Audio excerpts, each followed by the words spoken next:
Terjadi kisah di Riyadh, seorang ibu, kisah nyata di Saudi. Ini di Riyadh ini sudah masyhur ceritanya nih. Antara seorang ibu dengan seorang TKW dari Indonesia.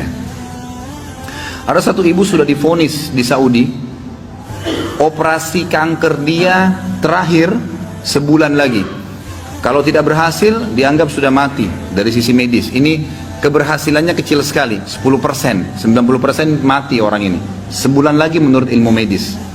3 hari setelah divonis begitu sama dokter, sebulan lagi operasi terakhir, datang pembantunya dari Indonesia. Seminggu pembantu itu kerja, bagus sekali kerjanya. Masya Allah bersihin rumah, masak segala. Tuan rumahnya ini senang. Tapi selama dia kerja seminggu, ada satu perilaku TKW ini, pembantu ini, yang selalu membuat tuannya mau nanya sama dia tapi nggak enak. Akhirnya setelah seminggu itu ditanya, ternyata dia kalau siang hari, habis selesaikan kerjaan semua, habis siapin makan, dia masuk kamar mandi, lama di kamar mandi pembantu ini. Nggak tahu buat apa gitu. Pas dia keluar dari kamar mandi, setelah seminggu ditanya sama majikannya, maaf saya mau tanya, kenapa kamu ini setiap masuk kamar mandi, lama, ngapain? Langsung nangis tiba-tiba TKW itu menangis, pembantu itu menangis. Dia tanya kenapa kamu nangis? Dia bilang ceritanya begini sebenarnya.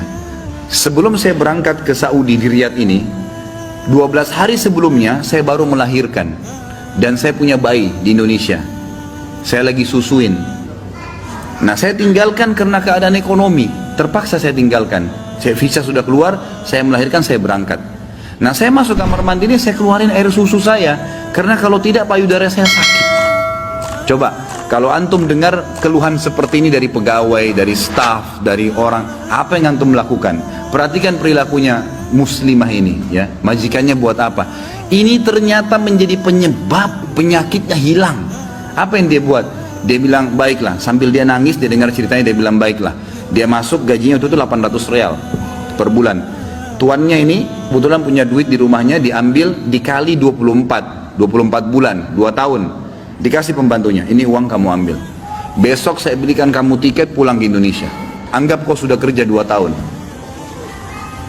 Pembantunya bilang, nggak apa-apa. Dia bilang, nggak apa-apa. Anak kau lebih penting daripada saya. Urus anakmu, nggak apa-apa. Terus ada pembantunya, baiklah kalau begitu terima kasih. Kata tuannya, kalau seandainya 2 tahun kemudian habis nyusuin kamu terfikir kembali, ini nomor HP saya, dikasih, pulanglah. Pembantu kita sudah selesai nih, TKW sudah pulang Indonesia. Kita sekarang berhubungan dengan kisah ibu ini. Apa kata dia? Semenjak pembantu itu berangkat, mulai hari itu setiap hari saya menangis. Menangisnya bukan karena sedih penyakit saya merasa terharu, susah menggambarkannya, terharu betul dan bersyukur kepada Allah. Bagaimana Allah membukakan pintu itu buat saya. Saya selalu bersyukur terus sama Allah karena saya terfikir untuk kasih gaji 2 tahun.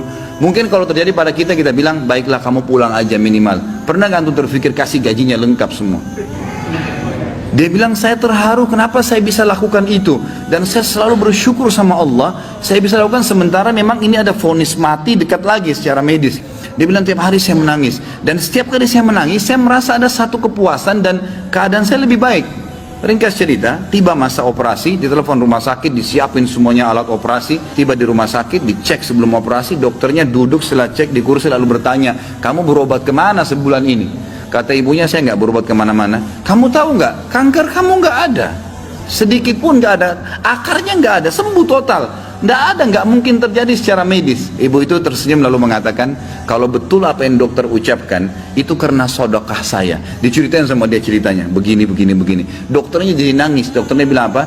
Subhanallah, yang telah membukakan mata hati saya, ternyata yang menyembuhkan bukan obat sama dokter, tapi siapa?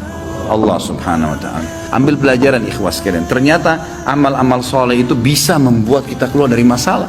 Abdullah bin Umar dan Abdullah bin Abbas radhiyallahu anhum ajma'in, itu kalau beliau sedang menghadapi masalah dan tidak pecah, beliau keluar cari orang miskin dan sedekah, keluar bertawassul dengan amal soleh. Seperti itulah. Mungkin sampai situ dulu, mudah-mudahan apa yang kita bahas bermanfaat dan menjadi tambahan ilmu buat kita. Assalamualaikum warahmatullahi wabarakatuh.